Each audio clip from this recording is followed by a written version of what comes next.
السلام علیکم ورحمۃ اللہ وبرکاتہ. الحمد للہ رب العالمین والصلاة والسلام علی نبینا محمد وعلی آلہ وصحبہ اجمعین. اما بعد. دیکھیے ایک سوال ہے، وہ یہ ہے کہ نبی کریم صلی اللہ علیہ وسلم کی حدیث ہے جس میں آپ نے فرمایا لا عدوى، کوئی بیماری متعدی نہیں ہوتی ہے. اس حدیث کے سلسلے میں یہ سوال درپیش ہے چونکہ واقع یہ ہے کہ بیماریاں متعدی ہوتی ہیں، بعض وبائیں ہیں جو منتقل ہو رہی ہیں ایک دوسرے سے اور لوگ اس سے بیمار پڑ جاتے ہیں یا بسا اوقات وفات ہو جاتی ہے. تو شریعت کی نظر میں حقیقت میں اس کا معنی کیا ہے؟ دیکھیے اس سلسلے میں روایتیں مختلف وارد ہوئی ہیں، خاص طور پر لا عدوى حدیث بخاری مسلم اور ابو داؤد مسند احمد اور دیگر کتب حدیث کے اندر مذکور ہے. صحیح بخاری کے اندر ایک روایت ہے جس کو امام بخاری رحمہ اللہ نے کتاب الطب کے اندر باب الجزام کے تحت ذکر کیا. ابو ہریرہ رضی اللہ عنہ کی روایت، اس میں نبی کریم صلی اللہ علیہ وسلم نے فرمایا لا عدوى ولا طیرة ولا ہامة ولا سفر وفر من المذموم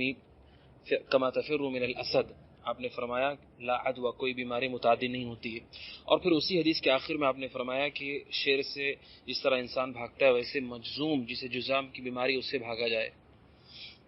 یہ دو حدیثیں ہیں، بظاہر تضاد نظر آتا ہے اور حقیقت یہ ہے کہ شریعت کی کسی نص میں کوئی تضاد نہیں ہے. امام شاطبی رحمہ اللہ نے ذکر کیا ہے کہ نصوص کے اندر آپس میں کبھی کوئی تضاد نہیں ہوتا ہے، نہ قرآن حدیث کی کسی جگہ مخالفت کرتی ہے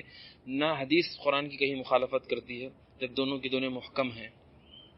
بلکہ دیکھنے والے کو لگتا ہے بس اوقات کی حدیث آپس میں ٹکرا رہی ہیں، ورنہ واقعی اس کے برخلاف ہوتا ہے. حدیثوں میں کوئی اختلاف نہیں ہوتا ہے یا قرآن حدیث سے مختلف نہیں ہوتا ہے. اور ابن تیمیہ رحمہ اللہ نے کہا کہ النقل الصحیح لا يعارض العقل السلیم، کہ جو نقل صحیح ہے، جو بات صحیح سند کے ساتھ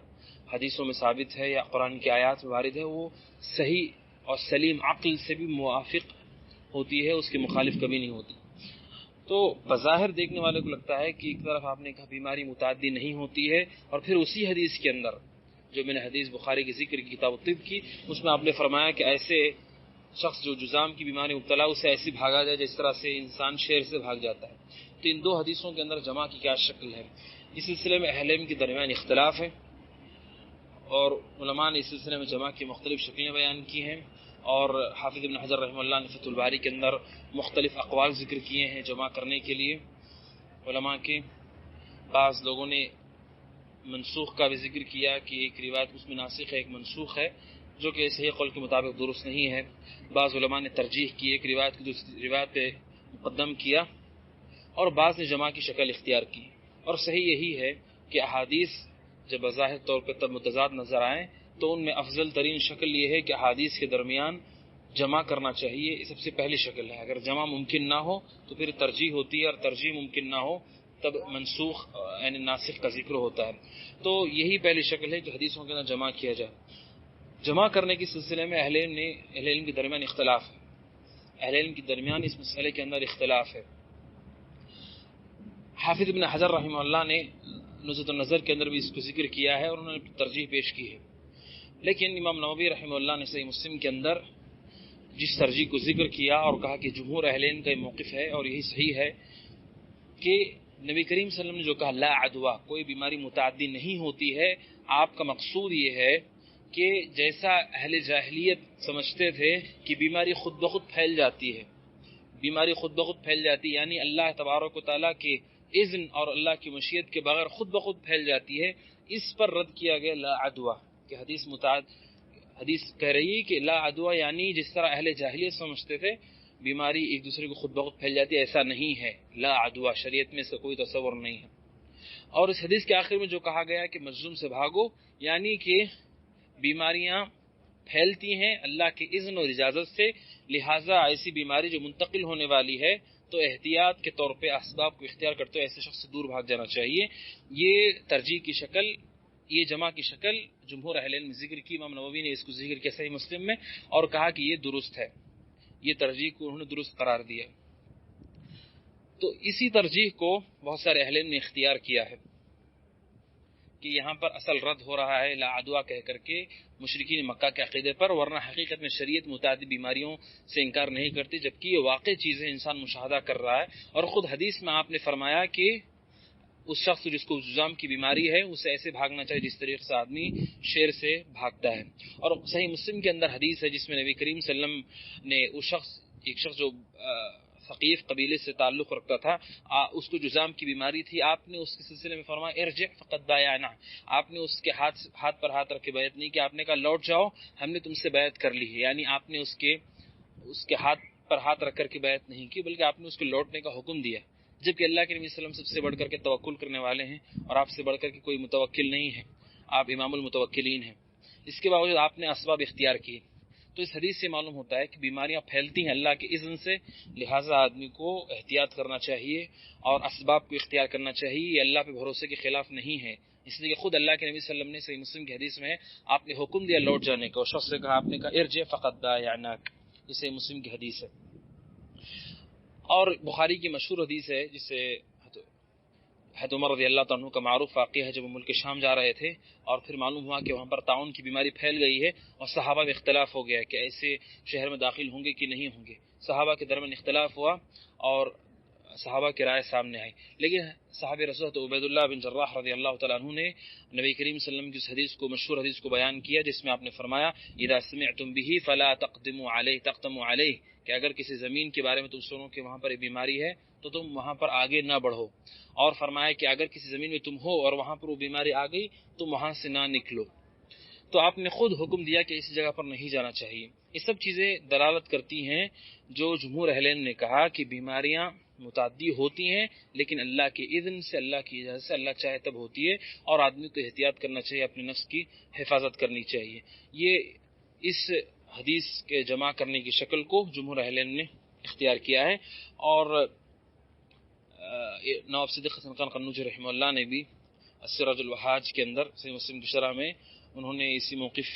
کی تائید کی جو جمہور اہل علم کا موقف ہے، اور حافظ ابن صلاح رحمہ اللہ نے، اور پھر ان کے تابع ابن مفلح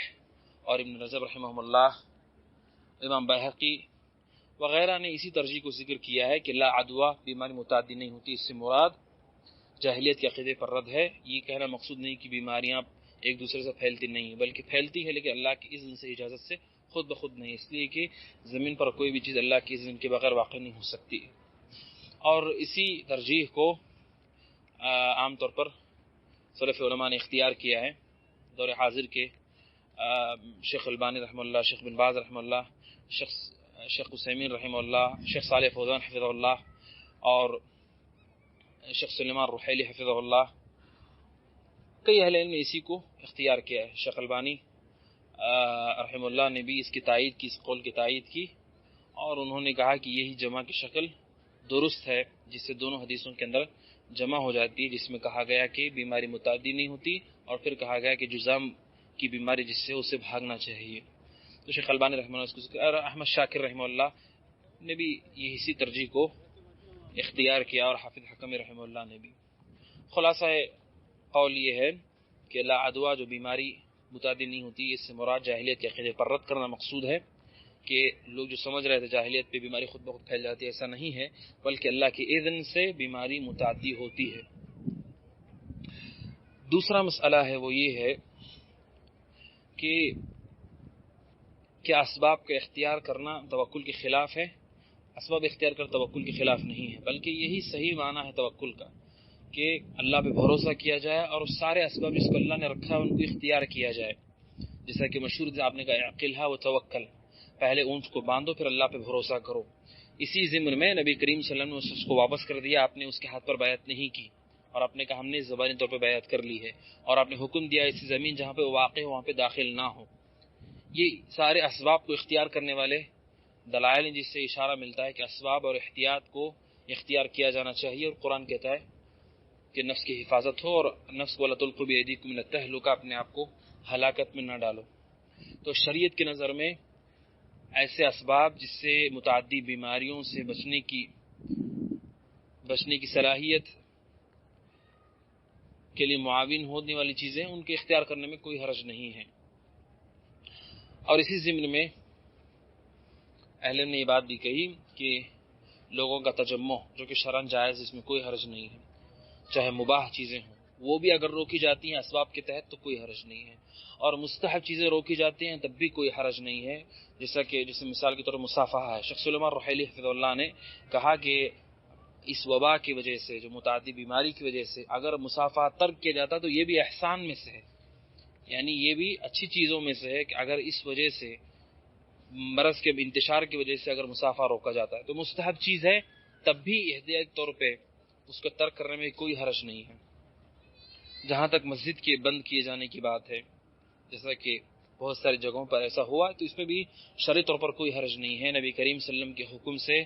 شدید بارش کے موقع پر الا صلوا فی الرحال، گھروں میں نماز پڑھنے کا حکم جاری کیا گیا، تو وہ چیز جو شدید ہے اس سے بھی زیادہ تو اس میں بدرجہ اولا گھروں میں نماز ادا کی جا سکتی ہے اور آدمی گنہگار نہیں ہوگا۔ یہ اسباب اختیار کرنا توکل کے خلاف نہیں ہے، آدمی اسباب اختیار کرے، اللہ پہ توکل کرے۔ اور جس شخص کو ان سے معاملہ کرنا پڑ جائے اور کسی گھر میں ایسا کوئی شخص ہو، لا قدر اللہ لا سمح اللہ، اگر کسی گھروں میں ایسا شخص ہو اور وہ سارے احتیاط کے باوجود تب بھی انہیں معاملہ کرنا پڑ رہا ہے، تب بھی انہیں اللہ پہ بھروسہ رکھنا چاہیے اور وہ اسباب اختیار کریں حتی الامکان اور ان سے معاملہ کریں۔